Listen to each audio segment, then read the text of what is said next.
Okay so म यो भिडियोमा चाहिँ तपाईँलाई हिस्ट्री अफ साइकोलोजी हल्का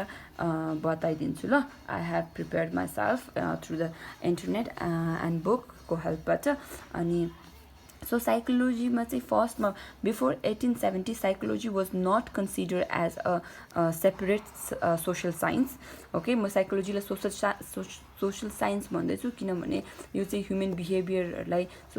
स्टडी गर्ने भएको कारणले गर्दाखेरि it is kind of related to social science अनि जर्मनीबाट चाहिँ एकजना फिलोसोफर विलियम वन्डिट भन्ने I don't know how to pronounce this if I'm mispronouncing sorry about this उहाँले चाहिँ यसलाई चाहिँ आफ्टर 1879मा चाहिँ साइकोलोजीलाई चाहिँ सेपरेट गरेको थिए before that psychology was a branch of domain philosophy भनेको चाहिँ it which studies about the human behaviour and power over it माइन्डलाई कसरी कन्ट्रोल गर्ने भनेर चाहिँ 1870 भन्दा अगाडि चाहिँ साइकोलोजीलाई यो भित्रको एउटा सब्जेक्ट भनेर डोमेन फिलोसफीभित्रको एउटा सब्जेक्ट भनेर चाहिँ कन्सिडर गरिन्थ्यो बट आफ्टर 1879 विलियमले चाहिँ यसलाई चाहिँ साइकोलोजी चाहिँ एउटा डिफ्रेन्ट सोसल साइन्स हो भनेर चाहिँ यसलाई सेपरेट गरेको त्यही भएर उहाँलाई चाहिँ is known as a father of psychology है अब यसको यता जाऊँ है सो यहाँ चाहिँ फेरि एकजना विलियम जेम्स भन्ने चाहिँ विलियम जेम्स अनि यो सेगमेन्ट फ्रड यिनीहरू चाहिँ यहाँ दे हेभ लाइक अनि यो सेम इभान पाभलोभ उहाँहरूले चाहिँ they have given a huge contributions to the psychology so William जेम्सले चाहिँ के भनेको छ भने use as a natural selection to explain human behaviour just like physical characteristics human brain characterize are evolve because brain is also functional उहाँले चाहिँ यो फङ्सनलिजम भन्ने एउटा थ्योरी निकाल्नु भएको छ होइन जसमा चाहिँ के भनेको छ भने हाम्रो ब्रेन पनि एउटा प्रोसेस हो जो चाहिँ एउटा फङ्सनाइज हुन्छ भनेर भनेको छ है अनि segment fraud he is the founder of psychoanalysis segment freud is a very famous in psychology अनि उहाँले चाहिँ दुईवटा थ्योरी निकाल्नु भएको थियो सरी एउटा उहाँले उहाँको थ्योरी धेरै छ but this one is the most famous psycho analysis भन्ने एउटा निकालेको थियो अनि जसमा चाहिँ चाइल्डहुड प्लस ड्रिम डिजायरको कुरा हुन्छ है अब उहाँको सेगमेन्ट फ्रडको चाहिँ के कुरा छ भनेपछि मान्छेहरूको ट्रामाहरू चाहिँ चाइल्डहुडसँग कनेक्टेड छ अनि मान्छेको ड्रिम्सहरू चाहिँ डिजायरसँग कनेक्टेड छ भनेर भनिन्छ है अब एउटा इक्जाम्पल दिन्छु अब जस्तै कुनै पनि मान्छे एकदमै इन्ट्रोभर्टेड छ भनेपछि उसको चाइल्डहुडमा केही त्यस्तो कुराहरू इन्सिडेन्टहरू भएको छ जसले चाहिँ ऊ एकदमै इन्ट्रोभर्ट हुन मन पराउँछ भनेर चाहिँ सेगमेन्ट फ्रडको थ्योरीले चाहिँ each human has a connection with their childhood भनेर भन्छ अब ड्रिम डिजायरमा चाहिँ कस्तो कुरा आउँछ भनेपछि चाहिँ हामीले कुनै कुराको यदि हामीलाई डिजायर छ भने चाहिँ हामीले त्यो कुरा चाहिँ ड्रिमको थ्रुबाट फुलफिल गर्न खोज्छौँ भनेर चाहिँ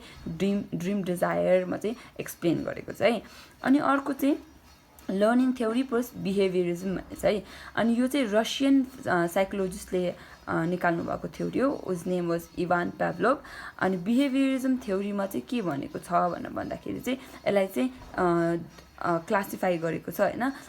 दुईवटा वेमा नम्बर 1 क्लासिफिकेसन कन्डिसनिङ अनि ओपरेन्ट कन्डिसनिङ भनेर चाहिँ अब यो थ्योरी चाहिँ एउटा कुकुरमाथि गरिएको थियो अनि यसमा चाहिँ अब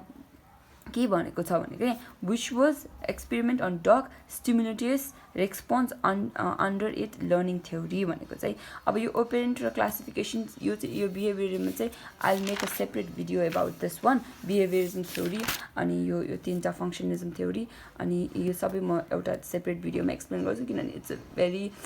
डेप्थ अनि I think I have done presentation about operant conditioning कलेजमा so I will show you that one अनि यहाँ एउटा अलिकति सर्ट नोट चाहिँ psychology is defined formally as a science which studies mental process experience and behaviour in different content in doing so it uses the method of biological and social science to obtain data systematically it makes sense of those data so that they can be organize as knowledge अब साइकोलोजिस्टको काम चाहिँ के हो भन्दाखेरि उहाँले चाहिँ बिहेभियरलाई study गर्ने उहाँको मेन्टल कन्डिसनलाई स्टडी गर्ने अनि उहाँको एक्सपिरियन्सलाई स्टडी गरेर त्यो सबै ग्यादर्ड गरेर चाहिँ एउटा नलेज निकालेर अनि त्यसलाई चाहिँ स्टडी गरेर सल्युसन निकाल्ने चाहिँ साइकोलोजिस्टको काम हो ओके अब यो सबै फेरि as a discipline as a natural science social science these are different things या यहाँ पनि अनि सर्ट हिस्ट्री रहेछ साइकोलोजीको ओके या यता चाहिँ मैले साइको एनालाइसिसलाई पनि डिस्क्राइब गरेको छु त्यो ईद अनि सुपर इगो यसमा चाहिँ साइको एनालाइसिसमा यो कुरा छ I explain this in another video किनभने this video is going to be too long होइन अनि एपिएको बारेमा तपाईँलाई थाहा छैन भने let me just tell you very shortly American Psychological Association was establish in 1892 and founder was G Stanley Hall यो चाहिँ एउटा एसोसिएसन हो जुन चाहिँ अमेरिकामा छ अनि यो चाहिँ साइकोलोजीको लागि it's very famous for psychology अनि यहाँ छ फेरि William Maximilian Wundt 1879 opened a first experimental laboratory in psychology at the University of Leipzig, Germany in 1879. He is also known as the father of experimental psychology. And he is the one, मैले अघि फर्स्टमा पनि भनिसकेँ, who had separated psychology from the domain philosophy. Okay, he have a very huge part in psychology.